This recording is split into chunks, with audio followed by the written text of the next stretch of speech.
If your automatic transmission is acting up and you can't figure out what's causing the problem, in this video, I'm going to explain one sensor that almost nobody checks, and it can cause a lot of issues: hard shifting, slipping, limp mode, and pressure-related trouble codes. I'm talking about the automatic transmission pressure sensor, also known as the hydraulic pressure sensor or line pressure sensor. This sensor tells the computer how much oil is inside the transmission, and that is extremely important because an automatic transmission works with hydraulic pressure. That pressure is what applies the internal clutches, bands, and allows the gears to engage correctly.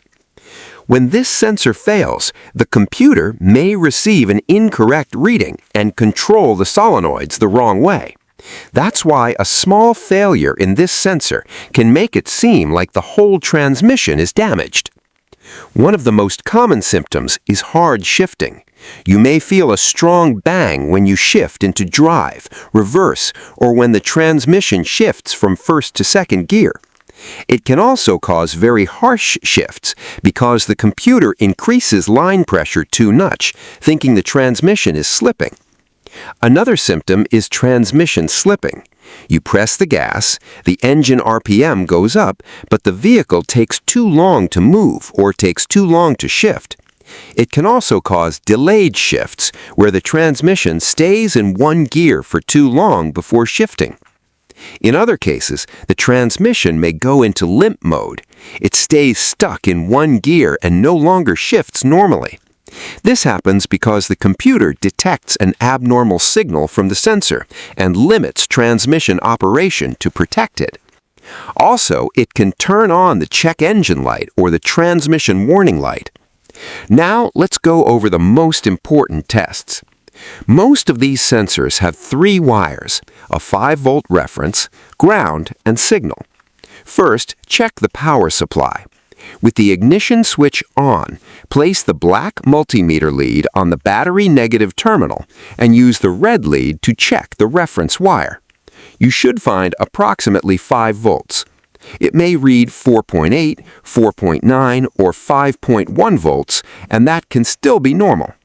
If there are no 5 volts, the problem could be in the wiring, a short circuit, or the computer.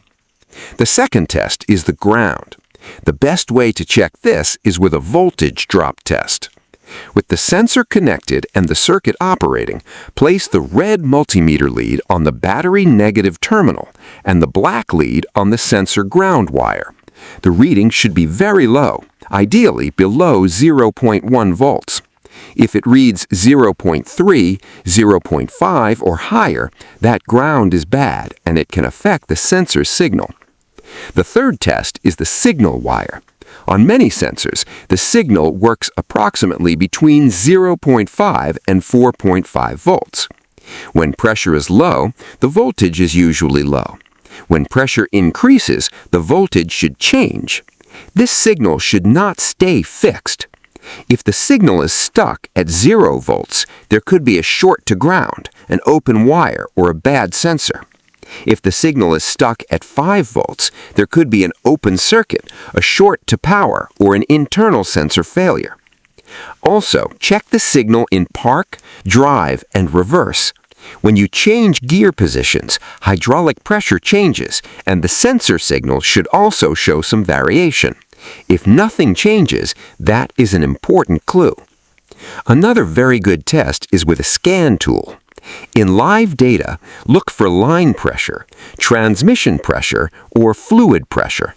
Compare the desired pressure with the actual pressure.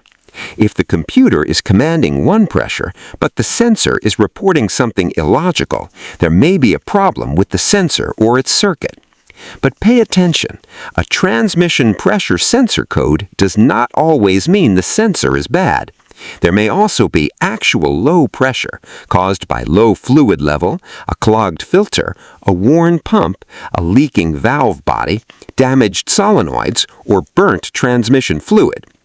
That's why the best final test is to compare it with a hydraulic pressure gauge if the transmission has a test port.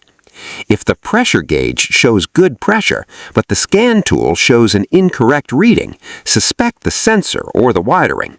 But if the pressure gauge also shows low pressure, then the problem is hydraulic inside the transmission.